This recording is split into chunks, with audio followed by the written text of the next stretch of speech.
All right. One of my favorite things about this is the stuff that happens before I push record, is all the little things and the big things happening. Jess is going on an awesome hike coming up. So we were chatting a little bit about that. But thank you for being on. Appreciate it.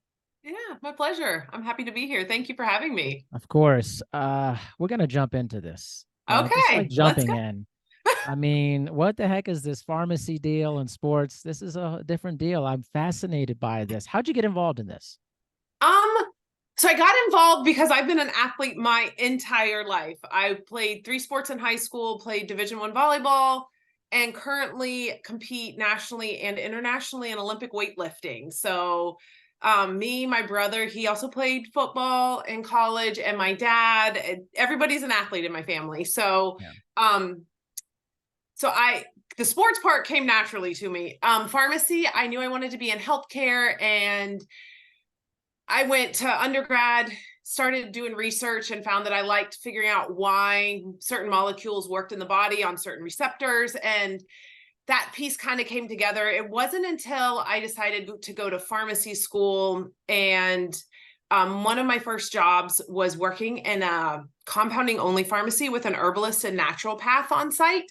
So I learned just kind of how supplements help support the body, all about nutrition and herbs, and just that whole non-traditional medicine approach. And I loved it. And so when I got to pharmacy school, kind of knew I wanted to follow that path, and continued to still play sports my entire time.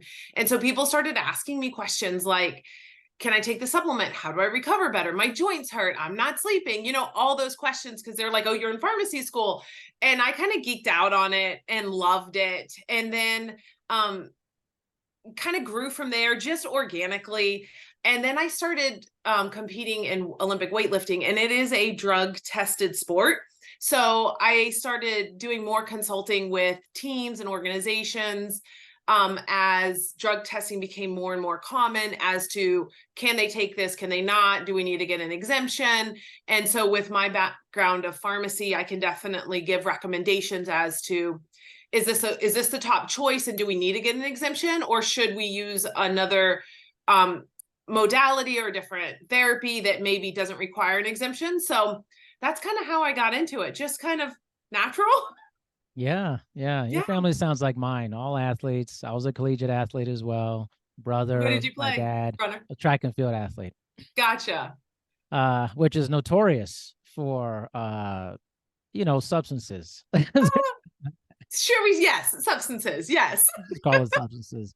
But I had a thought was, what are the misconceptions about pharmaceuticals in sports that maybe the layperson maybe just has this bias about it that they don't Yeah. really understand related to it? Yeah. So I think my first, probably most common misconception that I have from most people is more in the supplement industry, is that because it's natural, it's safe no matter what, no matter how much you take, no matter who it's made by, that it's safe, just because it's over the counter. And that is definitely 100% not true. And I also think that a lot of people don't realize that supplements, the whole industry is not regulated. So you can get supplements that may be tainted or don't have the what's on the label in them. It may be too high, it may be too low. It may not even contain that product at all. So making sure that you find a quality manufacturer. And I think the other misconception about pharmacy is that all pharmacists really believe that everyone should be on medications. And most of us are probably the furthest from that. We're trying to help you live a healthier life. And I mean, I believe there is a point when you may need medications, but I think there's a lot of stuff we can do and help you with by coaching and understanding how the body works, and just our schooling and our background, that we can help get you healthier and live a point of wellness that doesn't always require medication. Yeah, no, I think it makes a lot of sense. But, that's why we're having this conversation Yeah. too, to enlighten the public. Let's talk about the regulation. Yeah. Why this reminds me of the fitness industry why is there such a lack of regulation in It, pharmaceuticals? so actual pharmaceuticals, prescription ones, they are Right. highly regulated. Um, they are highly regulated as far as like brand and generics and stuff like that. So the supplements is definitely not. And that has to do with because of how it's classified. So it's Mm. classified as a food and supplement, and they don't require regulations or um, checking of labeling or claims or anything until there is an actual issue or multiple issues reported to the FDA. That So seems like horseshit to me. I don't know, yeah, just like that's a literally a non-proactive approach to dealing with yes, something. yes, it's like not until there's a massive problem are we going to address this. I mean, I think the most recent one I can think of is when they pulled all the dietary supplements Mhm. off the market. And I think I wasn't even in pharmacy school yet. So that was Mm. over 15 years ago, because it had an ingredient that increased your heart rate that caused heart conditions. Sure. But I mean, there's so many supplements out there that when they pull the studies and look at like potency and if they contain even what's in there. I mean, the most recent one I was reading was like melatonin, and like they pulled 80 supplements and they range from like 0% melatonin to like 400% of the labeled claim. I know. So, I mean, Come that's a on. huge difference. Like, you think you're taking melatonin and you wake up groggy. Yeah, because you just got 400% of what you didn't think you were getting. So, Jeez, man. I Goodness. know. How could that be on a shelf somewhere? Or like, or I'm serious. I don't Yeah. know. I'm trying to enlighten myself I, here. I, I mean, I always tell people like, ethically, I couldn't do it. Like, I Yeah. couldn't put a label on there that I didn't know. But I mean, there's some people out there that, maybe money speaks more, and Mm. or they don't source their product where they're getting their raw ingredient.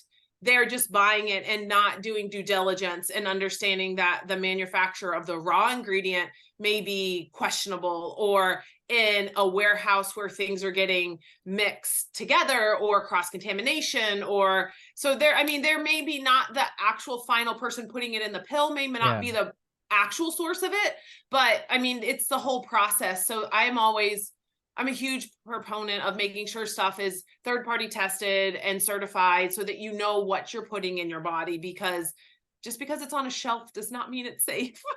So what about when people are ordering through online ordering?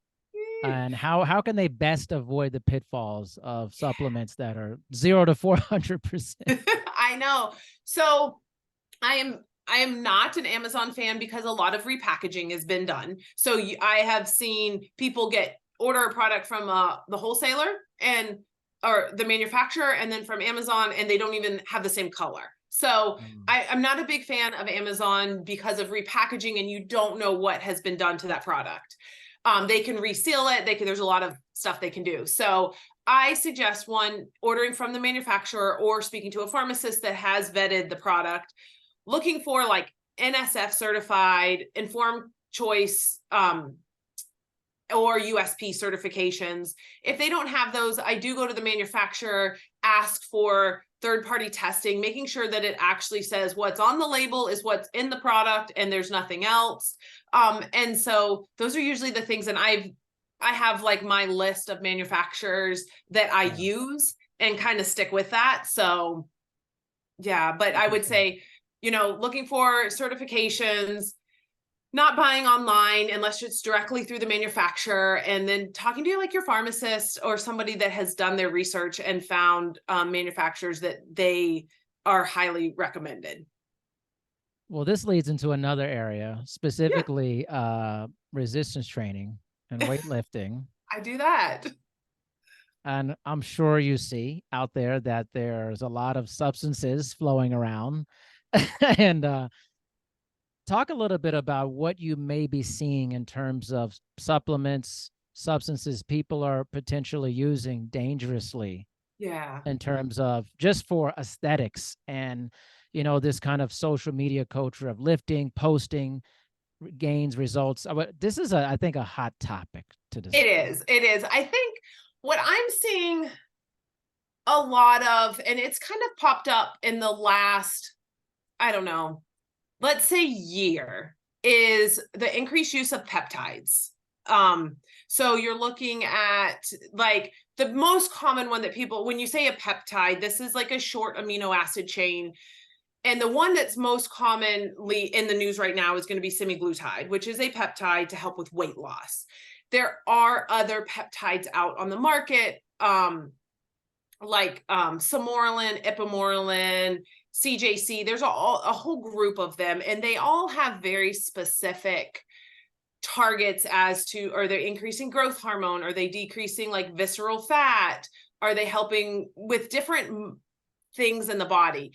And you know, when you start messing with hormones, you can cause a whole cascade of events that you may not realize by just targeting this one area. There is a whole downstream cascade. So I feel, because there's now so many resellers online that are not pharmacies, that there's a lot of people that are buying what's called research and development products, meaning that they may not be as pure as a pure pharmaceutical product, but you can get access to them. So you can get growth hormone online. And people, I see a lot of people buying them and then self-dosing based on internet directions. So oh my God. I know. This is And I sick. mean, I work in like a sterile, one of the things I do is sterile compounding, which is basically anything that you're going to put in your body, how it's made. And so it's in this room that's like double HEPA filtered and super clean. And we test it all the time. And we do fingertip testing and make sure nothing is growing in this room. Like there's no particles, there's nothing.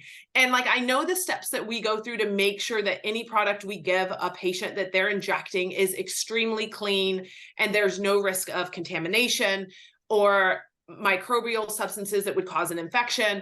I just see all these online companies like coming out and being like, buy this injection and take this injection and do this and do this. And people are injecting it. And I'm going, and I see like, you know, like cellulitis or all these skin infections because they're injecting something that may not be 100% clean. And obviously there's, when you inject stuff, it's a little bit more risky than taking it orally. So I want to say that's probably the newest thing that I've been seeing a lot of is using online peptides. I see some designer steroid use with not patients, but in the field of like resistance training in the gym to get bigger, you know, the bigger, stronger, faster, quicker, so that I can be on social media. And, but as far as like supplements, I mean, we have like the creatines and the BCAAs. There may be a little bit more of like I said, I think it's pretty much peptides has been the newest thing I've seen come out recently. Designer steroids. Can you talk a little bit more about that? Specifically, kind of operationally define that, designer steroids. So your natural steroids are going to be testosterone to make it super simple. You have other ones in your body, but that's going to be the one that is predominant and most people recognize. What they do is in a lab, somebody goes in and manipulates the testosterone molecule. They may add like a chemical group on the end to make it more potent or less side effects of maybe like less acne or less water retention. So if you take a lot of testosterone, some people get bloated. So they may make this molecule and by adding different chemical groups, it binds slightly differently in the receptors. So it has the same action, but it may have less side effects. On this flip turn, they can also have more side effects. That's kind of how chemicals work. So sometimes those will just go by the wayside and they won't be used. But you have people literally playing chemist in labs that are trying to find the most perfect substance. Some of it is trying to elude drug testing, because that is a whole different ballgame of trying to elude drug testing, which definitely don't promote, but some people are out there that do that. And then you have the whole world of like bodybuilding, which some of them openly use steroids. So, I mean, they're looking at specific ones for cycling and making sure that they don't have long-term health effects and the less side effects. Yeah. Crazy though. It seems like there's always long-term side effects. I don't know anybody that does that stuff regularly over time that's like alive, like down the line. I mean, that definitely hasn't experienced some type of, you know, there's things as far as like, I know men from in their 20s that took, you know, a couple rounds of steroids and they're like, I'm struggling having kids now because it's affected, you know, sperm counts or it's affected fertility in some way. They have, kidney issues, or they have some Right. they have trouble now losing weight because their hormones are all kind of a little bit wonky, because you are messing with nature and your body. So I know yeah, it's, but when you're young, you don't care. It's no, so you're crazy, invincible. right? You can do You're anything. The invincible. future does not exist when you're young. It's just, No, it's the whole thing. I always say it's much like humans don't care about the future version of themselves because they don't think that person exists. That's not a real correct. person to them. So it's No, like, I'm 60, I'm 25, I'm you know, 25. you want to be I'll be ripped, fine. man. Like, Yeah, I do a lot of talking to female athletes about that, because I see a lot of my younger athletes, my high schoolers, like under eating. And so we're mm, talking about, one of the things there we're talking about is like long-term effects of your bone growth. So your peak bone mass happens right. around age 20. That's exactly right. Yeah. And so you're saying to a female athlete, I need to make sure you eat enough and that you maintain your menstrual cycle so that you get enough bone mass. So at 60, you don't have a hip fracture. And they're just looking at you going, okay. Yeah. But I, okay. No, I don't know who that person is. Like, No, no. I mean, it's a hard talk to have about, this is going to happen now, but in 40 years, yeah, this is what's going to be, that may happen by doing this. man. And some people, they're okay with the risk. I mean, I think there was a study back about the Seoul Olympics back in '88, and like if you could take a drug or a substance that would allow you to win the gold medal, but you would lose like 10 years of your life or something, like 80, like 90% of the athletes were like, definitely, I would definitely Definitely. do that. Like, I, it's insane. could you, I couldn't, I mean, that, I guess at some point, maybe your mind gets, I mean, I've been an athlete and I know I gets really focused on a goal, and you want to do that goal and you want to Yeah, do that. And at that point, you're like, a lot of those athletes, I mean, we're talking like hundreds of a second, or sure. 1 pound difference, or Yeah, 1 millisecond in some cases of gold to not even making a that's medal. exactly right. So, Not hitting the I mean, podium. I Yeah. guess at some point where you're looking at edges, but what can you do? How can you do that legally and Yeah. ethically? Is always a conversation. Well, let's get into that. So, in terms of like legal versus illegal drugs, obviously it's different in different sports. Let's talk about what you're doing and Yeah. specifically what are the rules around that in terms of performance enhancement, pharmaceuticals, all that stuff. Yeah. So I follow, most of my athletes are either US are drug tested under USADA or WADA. So Right. those are the World Anti-Doping Agency and the United States Anti-Doping Agency. They publish yearly guidelines. And so those are what I use for the majority of my athletes. I do have NCAA athletes, and the NCAA does have some nuances that are slightly different than WADA's and USADA's guidelines. They are a little bit stricter on like caffeine, which is interesting. So Caffeine? yes, Really? there is no limit on an adult to how much caffeine you can have in your system, but there is if you're an NCAA athlete. Has that And changed? Because I don't remember that when I was an NCAA athlete. but so there, the limit is, it basically boils down to, for most people, about 400 milligrams of caffeine in 4 hours. Jeez. I mean, it's still a lot. I mean, what the hell? Like, And like NCAA doesn't allow any, they're looking at it, but they don't allow any cannabinoids at this point. So they don't okay. allow any CBD at all. Okay. Whereas WADA does allow the use of CBD, but no THC. So there are some nuances. And then when you get into like NFL players, they have their own, CrossFit has their own. Yeah. So we're looking at like, supplements, which supplements qualify or you can't take. There are supplements that are over the counter, like DHEA. Hmm. Sudafed is banned in competition because it can increase focus. So there's all Right. these little nuances that we're looking at. And then we're also looking at like long-term health. So do you need to be on like a preventative beta blocker for migraines? Are you having chronic migraines? So what's the best choice? Okay, well, the best choice happens to be a banned substance, but you can get an exemption for it, but Right. we have to have this correct documentation. So we're working with I work with athletes and physicians together to determine the best course of action for that athlete. Right. Even something Yeah, like a seizure medication or yeah, something like that too, right? Similar. correct. It may be banned, Or but you need to get an exemption for it. Yeah. yeah, I see a lot of it with like my ADHD patients and Yeah. ADD. So obviously any stimulants banned for the sheer fact that it increases focus. Like you can see how that helps any sport almost. Yeah. So, but if you have a kid that's been on it since they were 8 and now they're 15 or 20 and they're trying to go to the Olympics or on like a development team, going ahead and getting that exemption put in place so that they can compete in case they do get drug tested at some point, but having the correct documentation and meeting all the checklist is one of the things I help with. So obviously there's performance enhancement, but what about performance recovery? Is there a large amount of no-nos, let's say, in that arena for different sports? Not so much in recovery. So recovery, I feel like, is the one area that people overlook and underappreciate.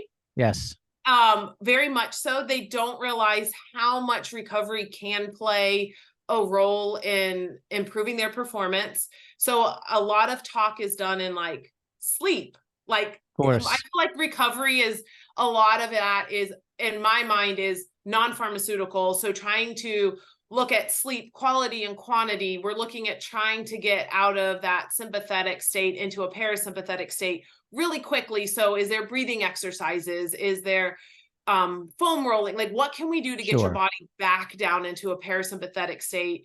And then we get into like the nuances of like massage therapy, hot, sauna or cold Sure. therapy or contrast.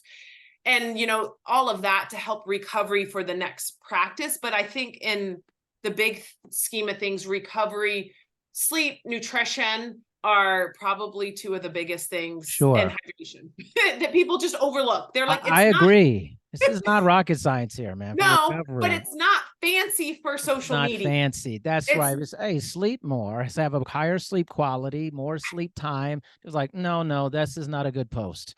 I know. Like, I was, what's it, Cristiano Ronaldo, yeah, like he hired a man and paid him a lot of money to teach him how to sleep. that's And insane. I love that.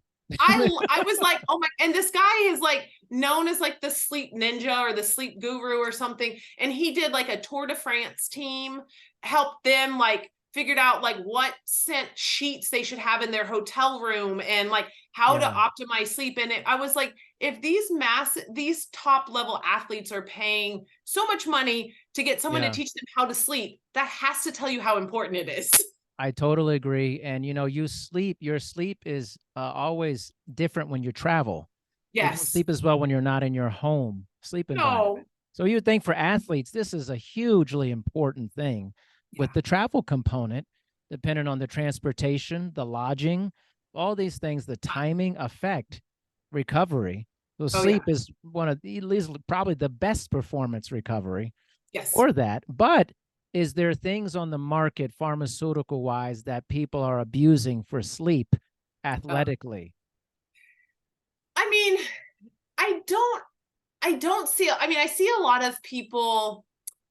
I mean, there are the obviously prescription sleep aids Sure. that people do use. And, there's the whole host of side effects like sleepwalking and sleep Right. eating and daytime drowsiness and memory loss and all that. I personally don't have a ton of athletes on Right. prescription sleep medications. We are looking at trying to do it naturally. A lot of it is sleep training and really working backwards on like what are your habits and are you getting daytime sunlight and how can we help you sleep better that you may not need them. I do have some that we've had to put on short stints of medications to kind of break that cycle, Yeah. but for the most part I don't have a lot of people abusing sleeping meds because most of my athletes are like go go go go go. I want to practice more. I want to play more. And I'm like, Yeah. you need to sleep more. So, outside of the training environment and your work with athletes, what's the most difficult factor or component to control for performance enhancement? I think the stress of the social Mm, media, trying to control the athletes or not control, but trying to help them just focus on them and not everything else going around them, whether that be school or other competitors or pressures from their parents or their coaches, and having them focus and finding like their true why are they wanting to go to the next level, why are they wanting to go to the Olympics, why are they wanting to do all this.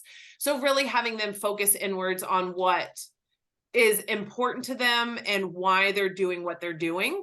I feel like is probably that pays, once an athlete realizes that, you can see their game really progress because they're not worried about failing because, and letting somebody down, or they're doing it out of the pure passion of their why and not out of fear at that point. How has it changed in terms of performance, like indicators, substances, since you were in college doing it versus now? Oh gosh. I feel so when I was in college, we had no social media. Same. Yeah. very, very beginning. So I played college volleyball. I graduated in 2002, so 20 years ago. Yeah. And so I feel like in terms of what they offer athletes these days, there's a lot of programs that have nutritionists. We didn't have one.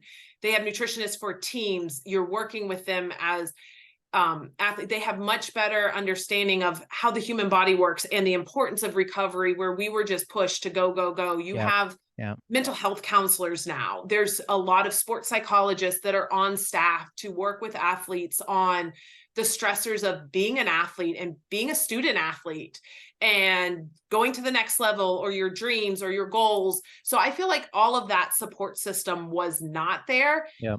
And without the social media, you didn't have all the pressures of you should take the supplement.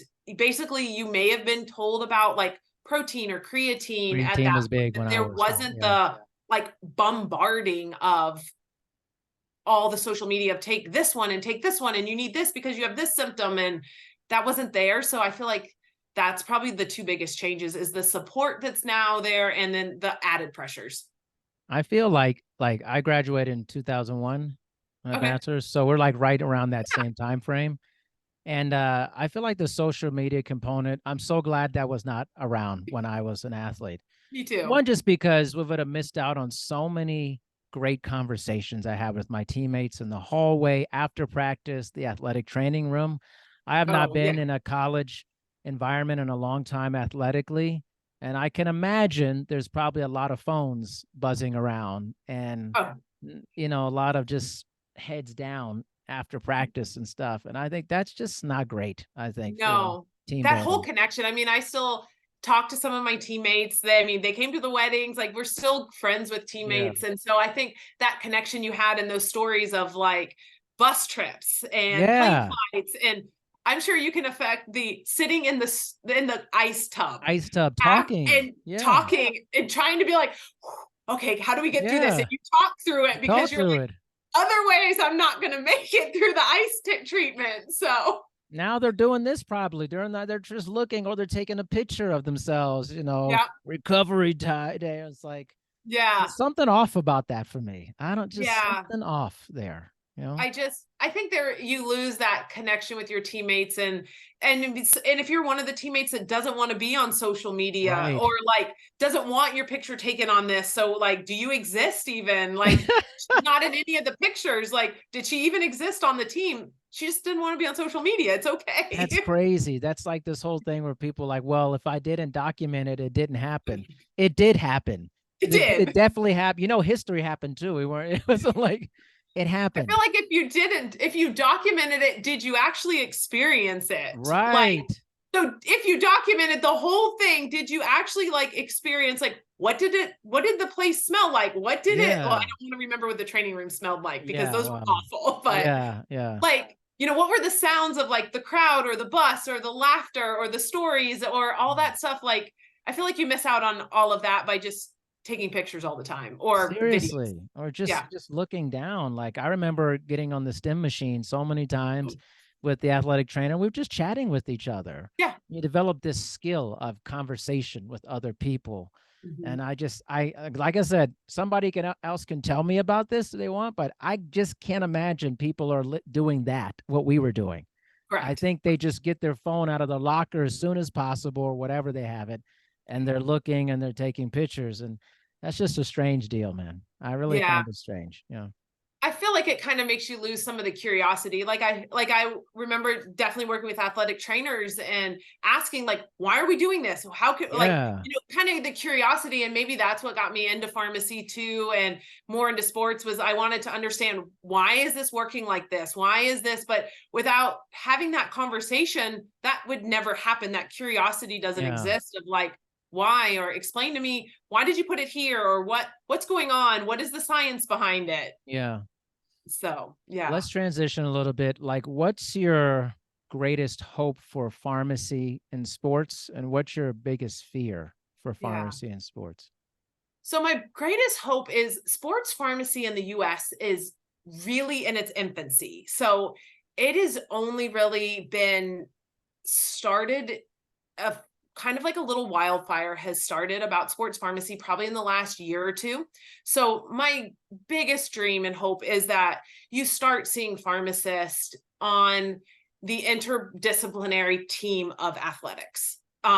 Maybe it be on, you know, a professional team, or in the schools, or in a college level, or working with even high schoolers, which I do a lot in development programs on teaching the kids like the benefits. Like pharmacists have a lot to offer, and people, I feel like not until COVID did people actually realize what pharmacists can do, and being out in the community and services we offer. And just the knowledge a lot of us have. But my biggest dream is to see pharmacists in athletic teams and supporting athletes and the organizations and other providers, whether it be orthos or PTs or nutritionists, and working together. My biggest fear is going to be that pharmacists are notorious for getting in their own way, and just not stepping up. We're not considered healthcare providers. So yeah, I know. By like Medicare law.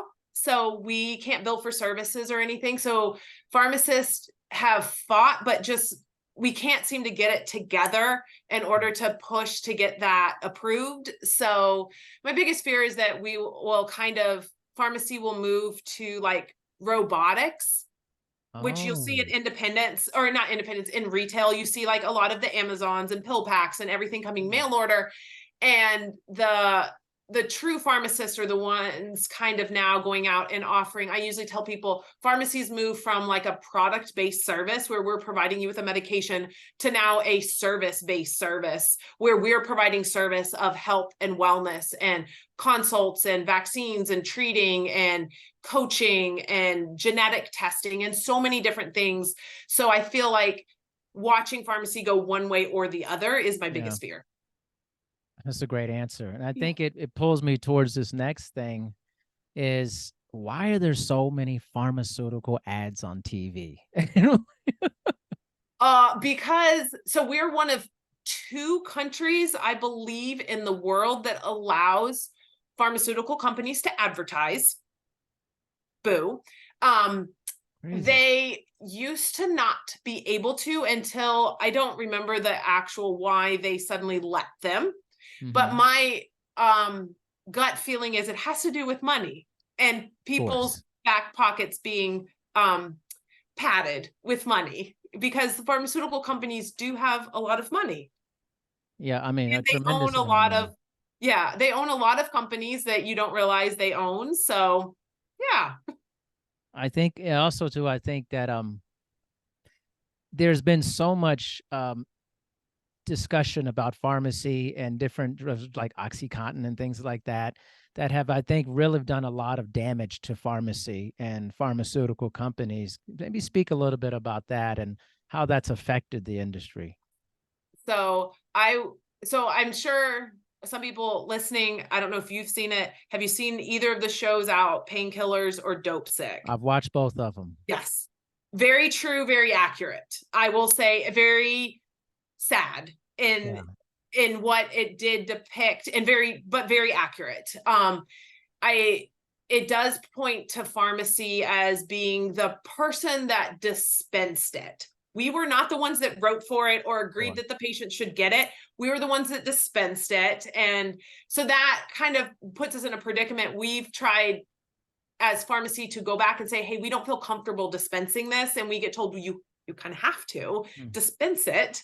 Or I wrote the prescription and the patient needs to be on it. Here's the documentation. So pharmacy's been kind of put in the middle, and it has painted a bad picture.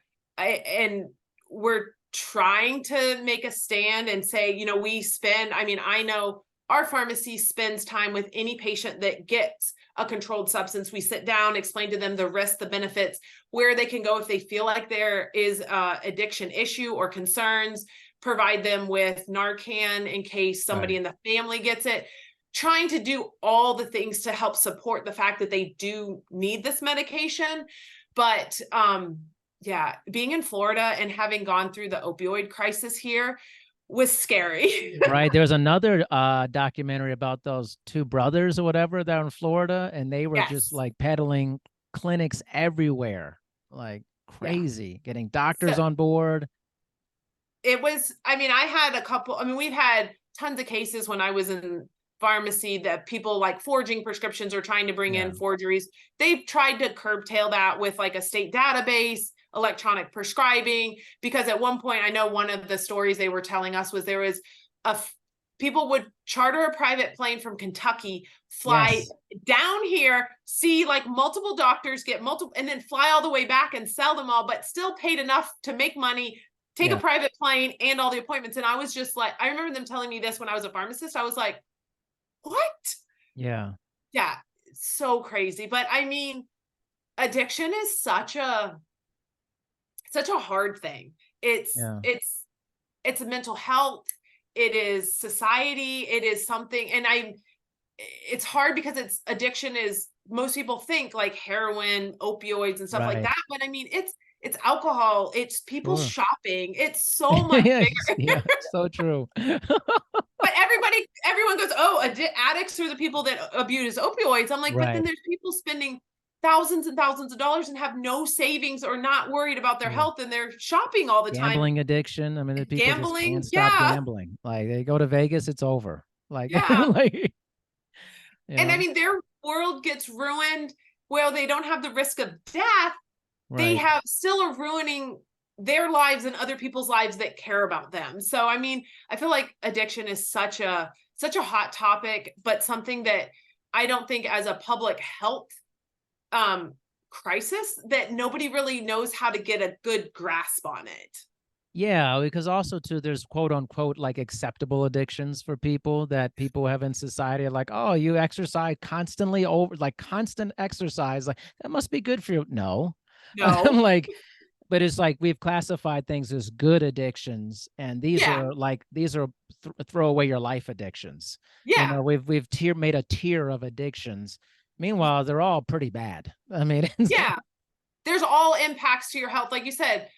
Like people that are addicted to the gym, like going to the gym 7 days a week and no rest days, you start seeing, hormone issues, you see bone issues, you see mental health issues. Like, it's not any healthier, but like you said, we have categorized it as that's a healthy addiction. And I'm like, addiction. No. How does healthy and addiction go in the same sentence together? I think the same thing with food. Like people are like, oh, you eat. There's some people that, are so strict on what they eat. That it's becomes almost an addiction that they refuse to eat anything else or like splurge ever. And you're like, is that healthy? Also, occasionally I feel like you just have to live life. You just got to enjoy yourself. There's not a lot of time left, really. There really isn't. No matter what. You have no clue how much time. You better have a good time. I'm a big proponent of having a great time. Yeah. And I'm like, I'll eat healthy 90% of the time, but if I'm going to like somewhere famous for like some street food or for like beignets in New Orleans, like I'm going to have one. And do I eat them normally? No. But like am I going to splurge and enjoy the culture of the area I'm going? Heck yeah. Yeah. I think we've really warped the term health, especially Yes. in the United States. Yeah. It's like this kind of nebulous thing. And then we get into these weird conversations, especially now some, people who are overly health conscious is kind of orthorexia that Yes. people have. It's actually destroys the social fabric of your life because you can't do other things because you're so tightly Yeah. wound into these healthy practices Yes. for that.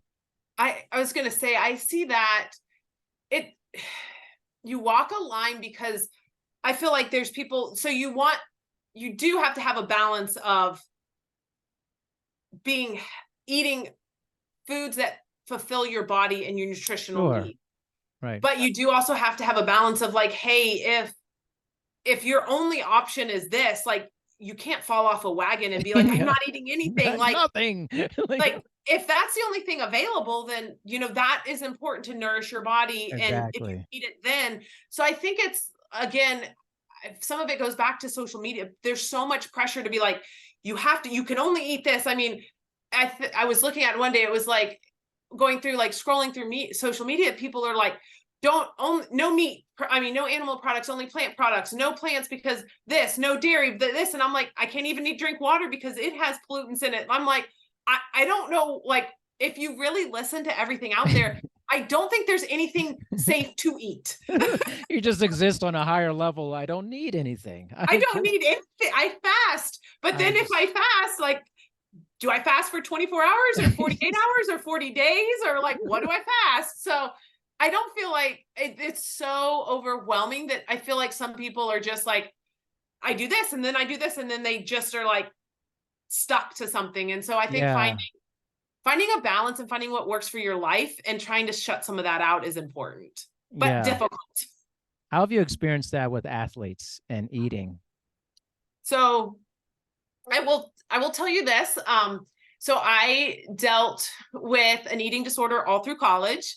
Okay. From my coach. We Oh, weighed in every Monday morning at 5 a.m. wait, your 4 coach? years. Yeah, Wait a minute. so yeah.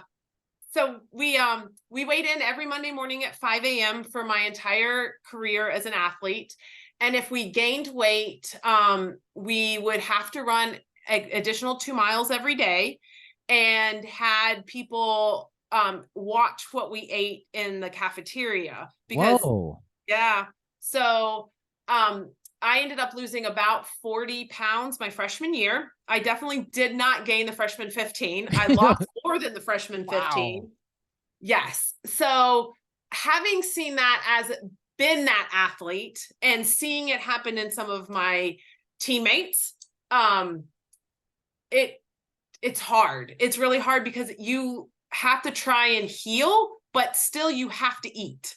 So I feel like it's a really hard disease or condition to recover from, and trying to help people have a healthy relationship with food and their body is really challenging. Yes. And especially for athletes with the pressures of what should an athlete look like? Like, what should a runner look like?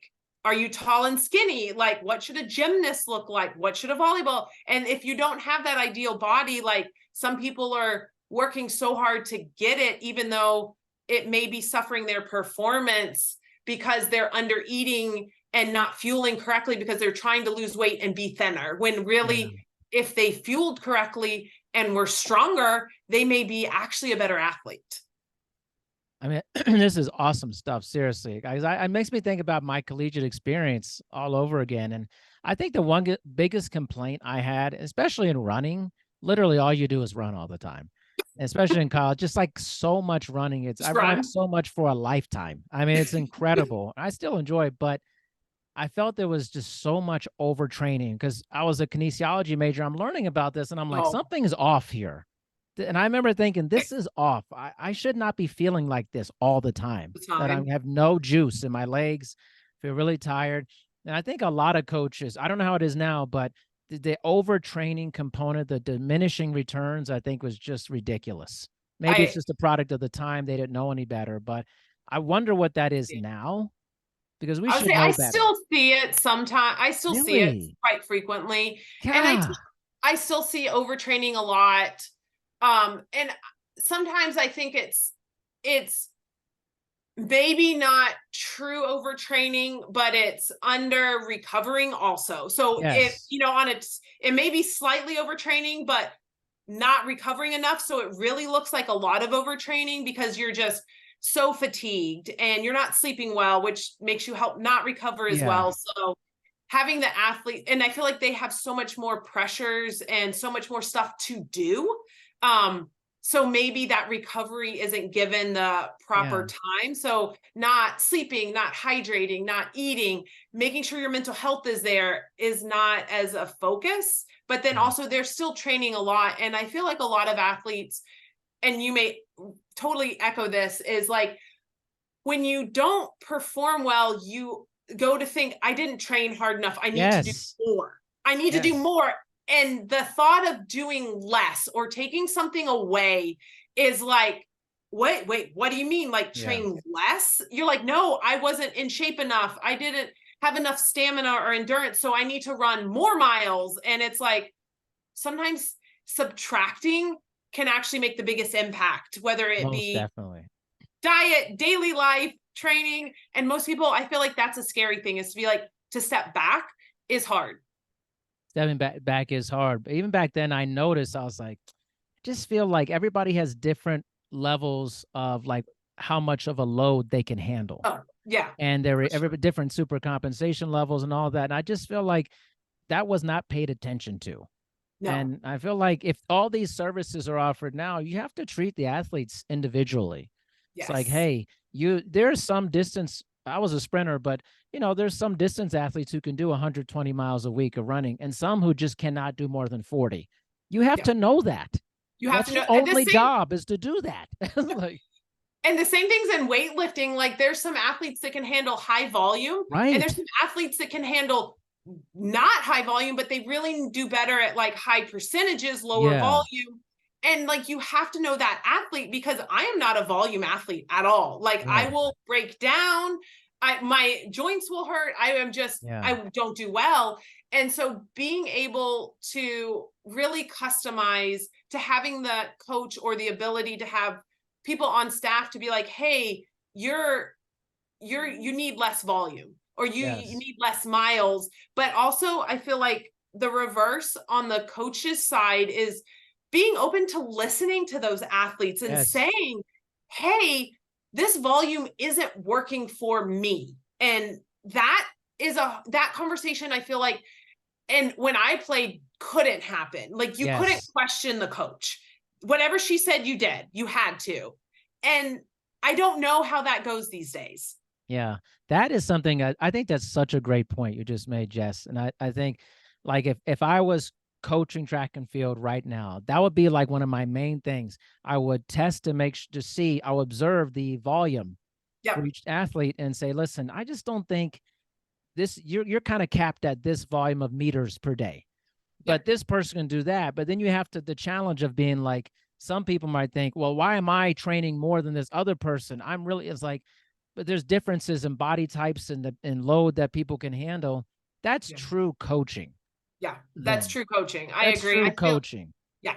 Yeah. And that's again, I feel like for the athlete, it's putting on the blinders as to focusing on you Yeah. too, and why listening to your body. Because that person that's doing more miles, maybe they're not staying up till 11 p.m. because you Right. took 3 AP courses and you have a higher stress load. Right. And people realizing that stress is stress, no matter what it is, good stress, bad stress, Yeah. physical stress, working in school stress, work, that all adds up. And you may not be able to train at the same volume if you're under a whole lot of stress in that period. So being able to pull back and be like, hey, I may not be able to do as many miles, but I'm going to do them as best as I can, or at the right cadence, or I'm going to make them as perfect as the That's lifts, right. or I'm going to do these less weight bearing activities and do some skill work so that I don't stress my body to the max. So I think it's both the coach individualizing coaching, but also the athlete being like,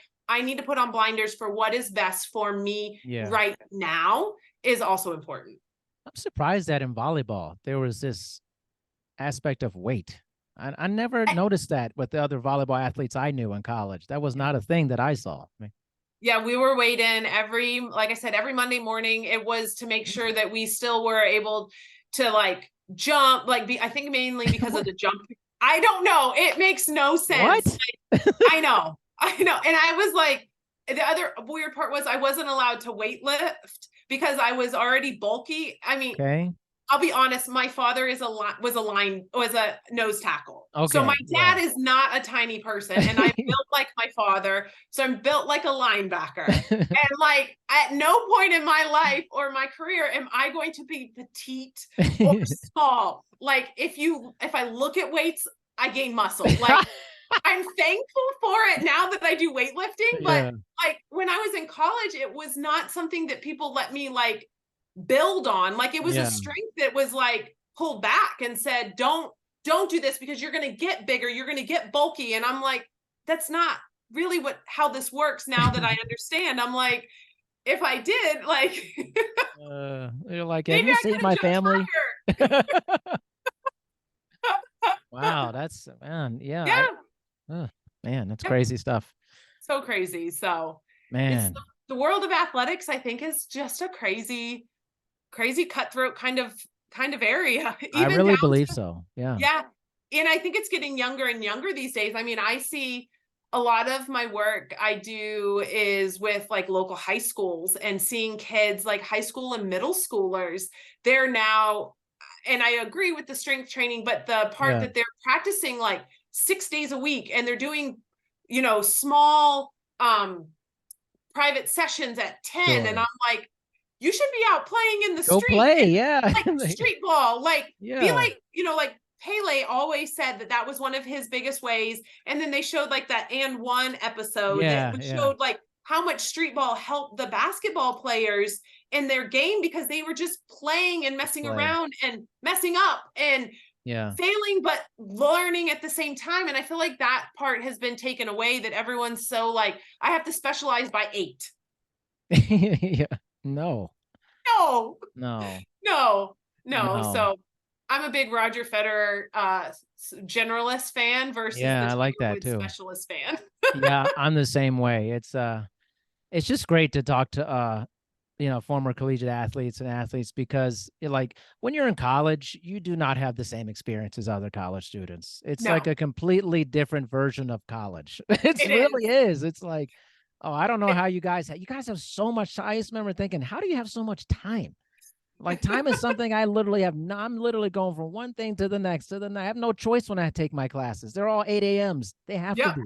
I'm they like, have to be. I when remember who took? showing up. Come on. I showed up to class more than one time with like ice bags wrapped around Yeah.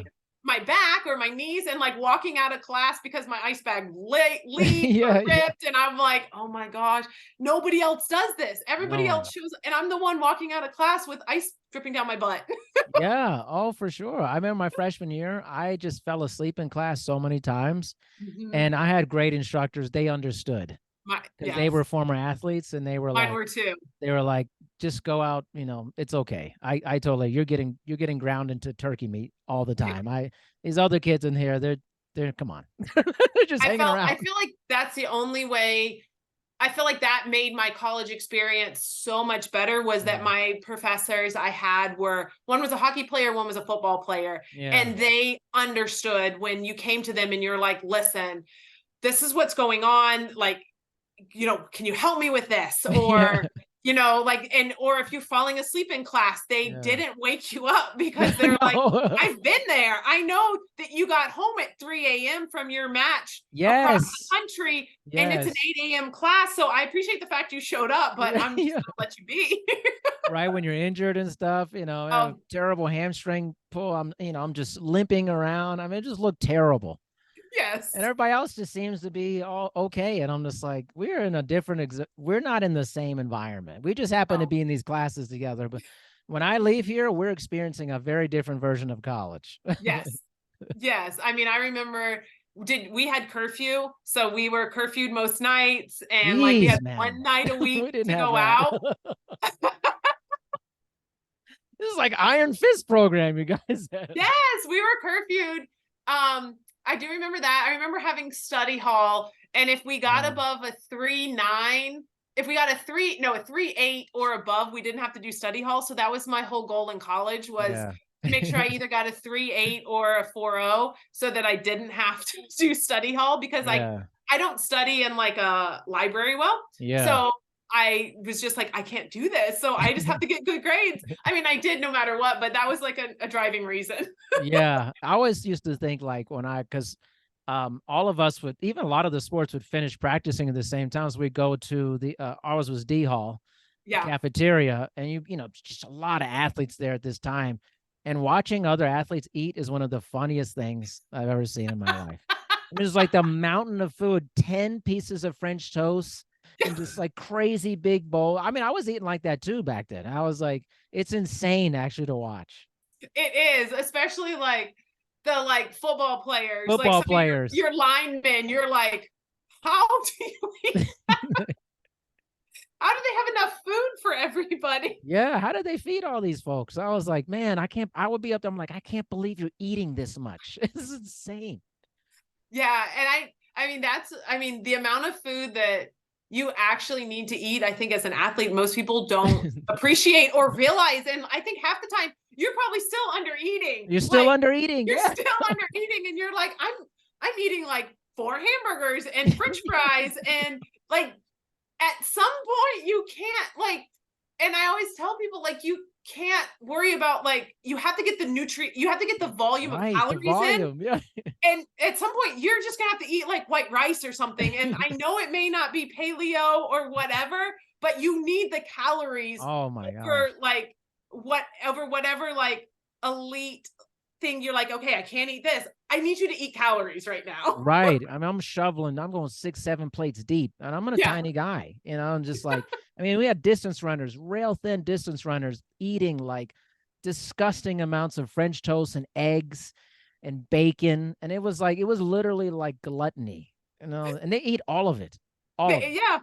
Like, I'm like, yeah, I think seeing a cafeteria of athletes and the choice and the plates and the amount of food you plates. need is eye opening. It's eye opening, and you can't eat like that when you're done, especially because I mean, No, but that's what happens to a lot of athletes. They're like, I'm still hungry. I'm like, you listen, you're not working out the way you used to work out, like not even close. close. Not even close. But I think, I mean, we talk about this a lot, is like you lose touch with the hunger cues and your body because you have to put those calories in Yeah, at that yeah, point. Like you're at some point, you're like, this is the only time I get to eat because I have to be in class. So I'm like going to eat what I can right now, even though I know I'm full. And so I yeah. feel like sometimes you lose kind of that contact with your body of hunger cues and how That's much your right. body needs and Yeah, cravings, good point. just because you've been told for so long, you have to eat this much, you need to eat now, you have to do this here because you're on a schedule. And so now that you have freedom, you're like, wait a second, I have to listen to my body. It's kind of scary. I It is remember like scary. Yeah. being a post like collegiate athlete and being like, oh, I have to make all these decisions Yeah, myself. I know. It's a wild being thrown out into this whole like naked into this world. Yeah. Okay, I mean, I'm used to going to dinner and eating literally enough for 5 people. I'm like, Nobody, like, I feel like they need to give you like a class on like transition from athlete, yeah, a like, debrief. yeah, collegiate athlete to like life. Like, Yeah, how does that work?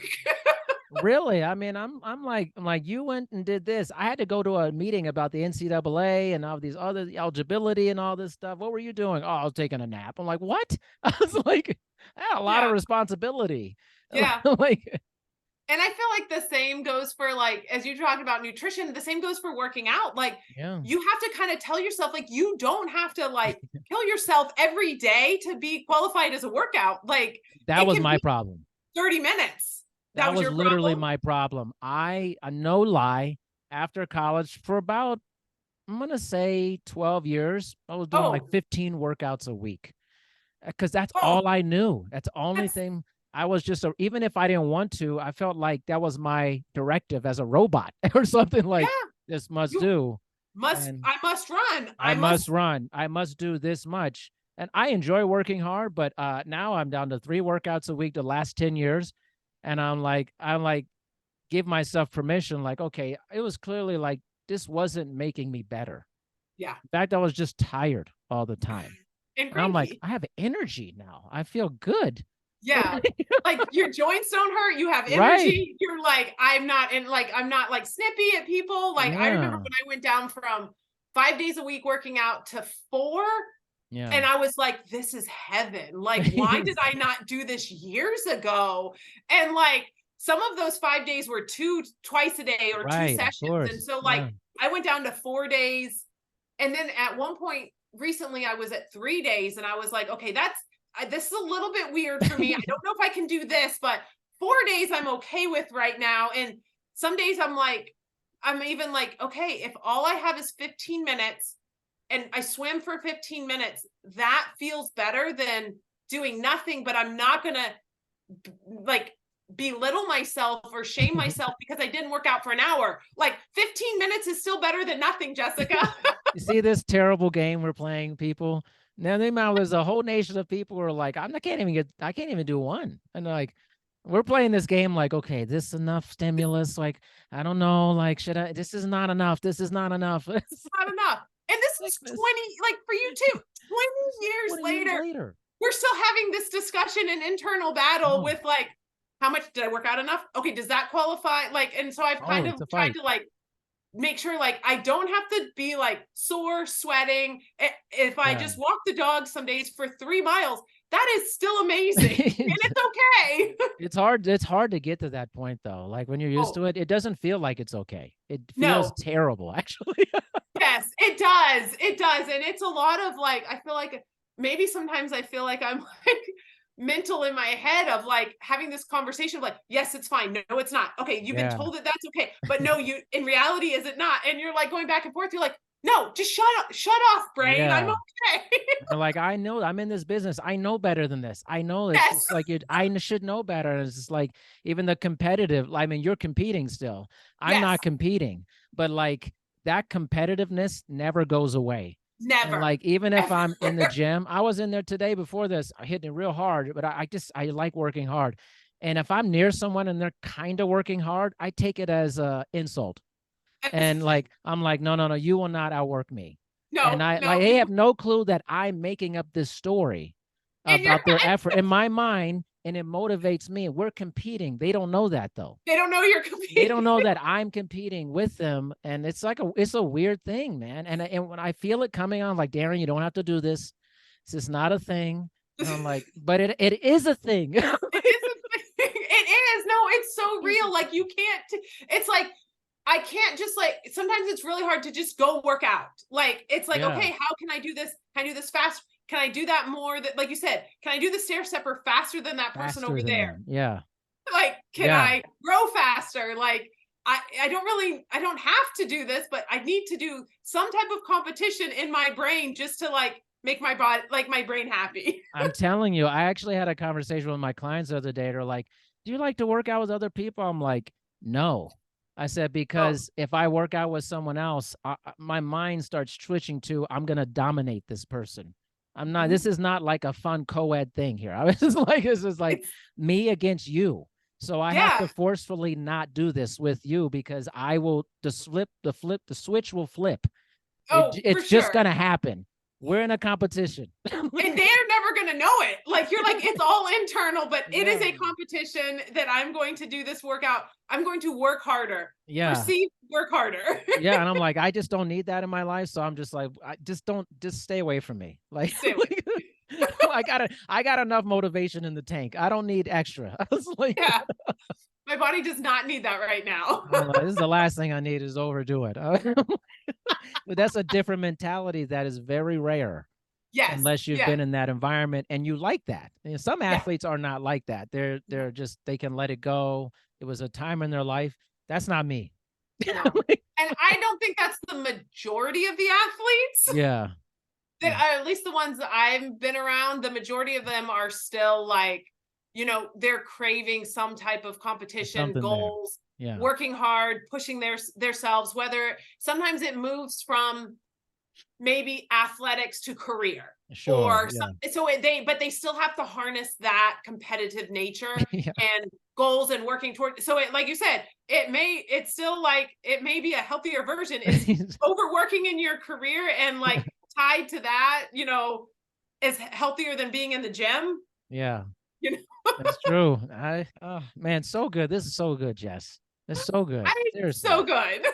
So good. It warms my heart. Thank you so much for giving me some of your time here. And My please have a pleasure. great vacation, hiking, whole thing.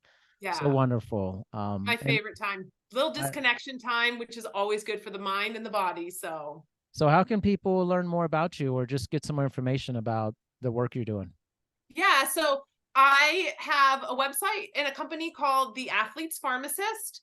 I'm also on social media under Jess B underscore RX on Instagram and Jessica Beal-Stahl on Facebook. And I post a lot of content on there of really tied towards athletics and supplements and wellness. So, Fantastic. Jess, yeah, what a pleasure. Seriously, thank you for giving me your time. my pleasure. All mine. Thank you so much. Thank you, everybody.